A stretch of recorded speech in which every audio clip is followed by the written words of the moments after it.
If you ever wanted to see how fast a quiet life can turn into a headline, stick around because I learned that lesson loud and ugly and with fireworks. I answered a call that afternoon thinking it was a cabin renter with a leaky roof. Turns out it was the start of a war over a patch of water my grandfather dug in 1931.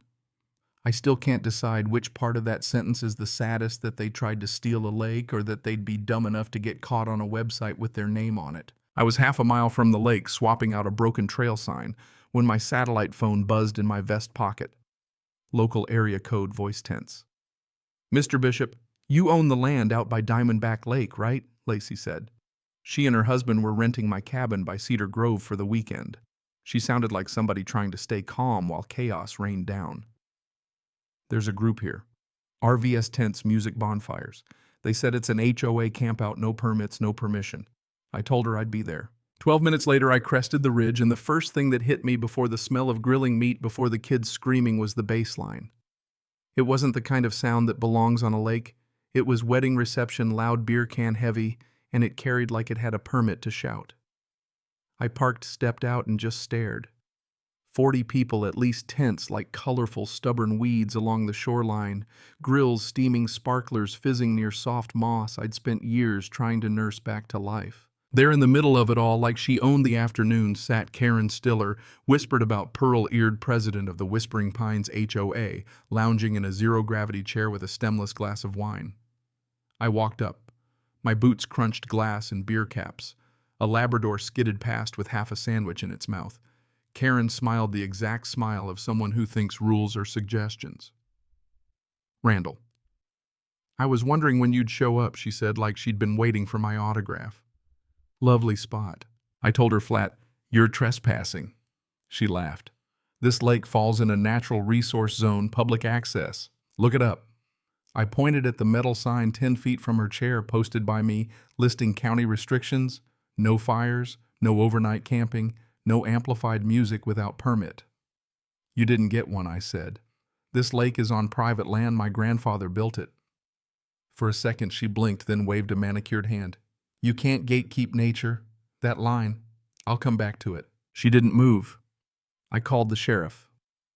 While we waited, I filmed because in this day and age, evidence is both camera and conscience.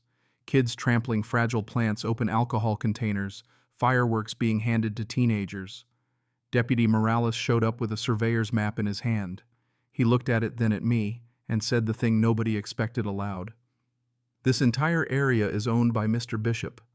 Karen flapped about a picnic in 2018 like it granted perpetual rights.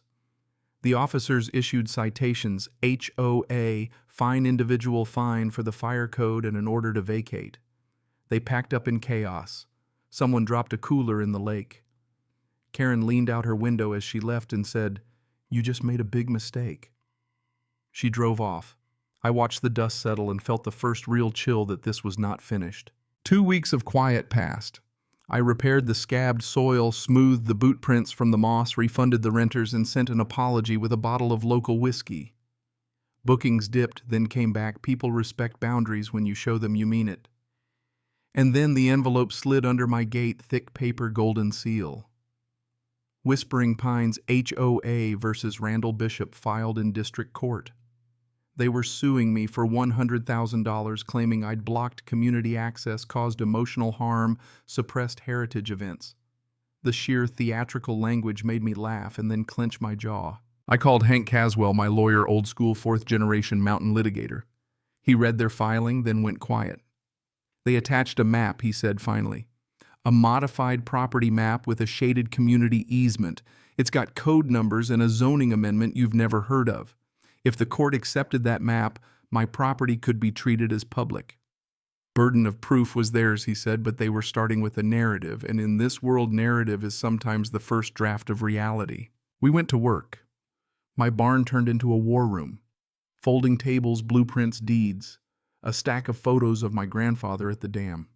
I had deeds back to 1926, county letters, original dam permits, everything you could want if you wanted to prove ownership. But then Hank found something else, a website. whisperingpinescamping.org, glossy, full of photos of Diamondback Lake, my docks, my trees blurred like props. Since 2017, Whispering Pines residents have come together at our beloved Diamondback Lake. It said in a PDF you could download and wave at a judge. They'd built a whole story online complete with logos and fake testimonials. The domain was registered 2 weeks ago. The server logs were messy, but Trevor, my friend in InfoSec, who knows how to find things people think are hidden, found a smoking gun. The owner email was tied to Karen's personal Gmail. They'd tried to weaponize nostalgia. If that was a twist, the real surprise came from someone inside the HOA.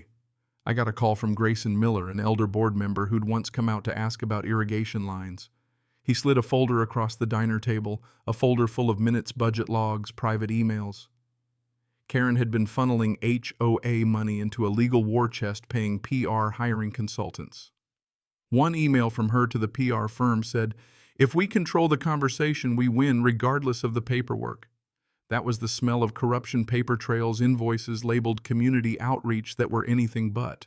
With Grayson feeding me internal documents and Trevor and Hank handling technical and legal angles, we started pushing back. I didn't want a publicity war, but when one is started against you, sometimes you have to meet fire with proof.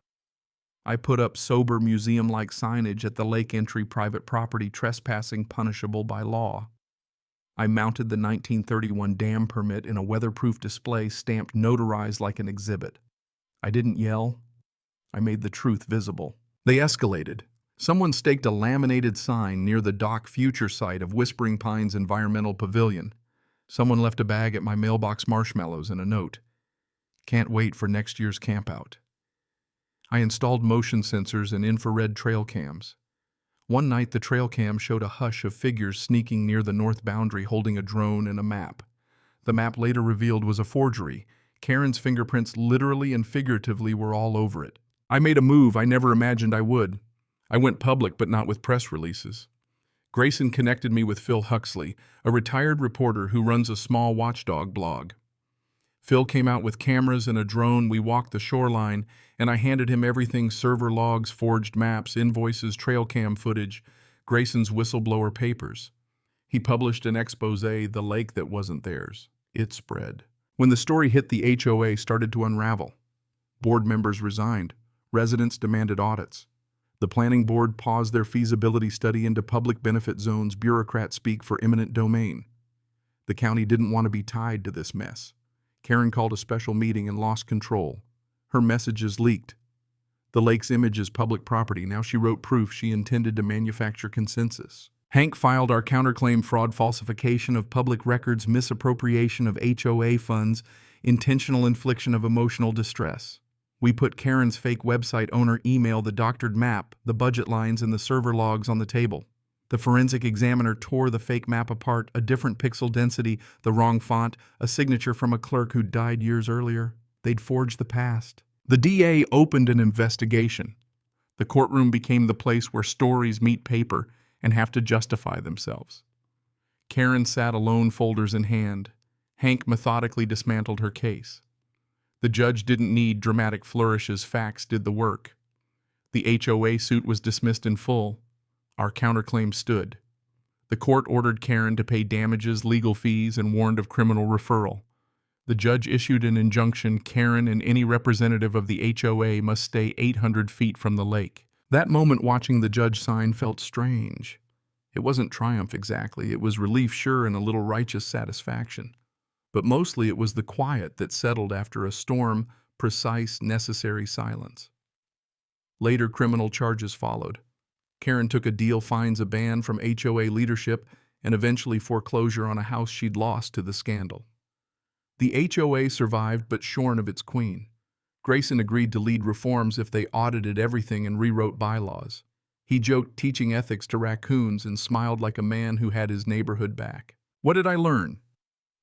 That truth matters. Yes, that documents, dates, and a few honest witnesses can tilt a scale, but also that power often takes the shape of stories. People will repeat a story until it becomes familiar enough to believe. You can't always stop every false narrative, but you can make the truth heavy and visible, the kind of heavy that needs a crowbar to move. I kept doing what I did before: checking trail cams at dawn, mending fences, answering guest emails, but something inside me shifted. I'd been a steward. I became a guard of a legacy. A year later, the lake is quieter. Respectful hikers, families who read the rules, they come the right way. I framed the court ruling and hung it near the dock next to the old permit. We had a small, quiet cookout, no music, just stories and whiskey, and the kind of company that doesn't need signage. Hank tapped the glass and said, "Best closing argument I've ever seen." I laughed and thought, yeah, maybe I could put it on a t-shirt, but that would be petty.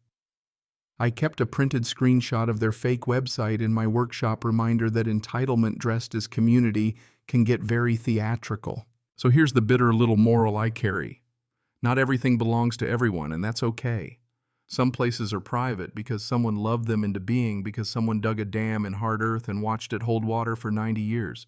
Protecting that isn't greed, it's preservation. But also watch the stories. Question the neat narratives that ask you to side with feeling over facts, with noise over evidence. Power often arrives in charming packaging. And now I want to ask you, what would you have done if you found a crowd on your land? Would you call the sheriff right away or try to talk them down? When does community become entitlement? Tell me your take, right or wrong. I want to hear the stories you've lived through. Share a time someone tried to claim what wasn't theirs, or when you stood up and surprised yourself. I'll read them all. That night, under a sky full of steady stars, the lake like dark glass, an owl called, and for the first time in months I let myself breathe. Not because I'd won, because I'd endured.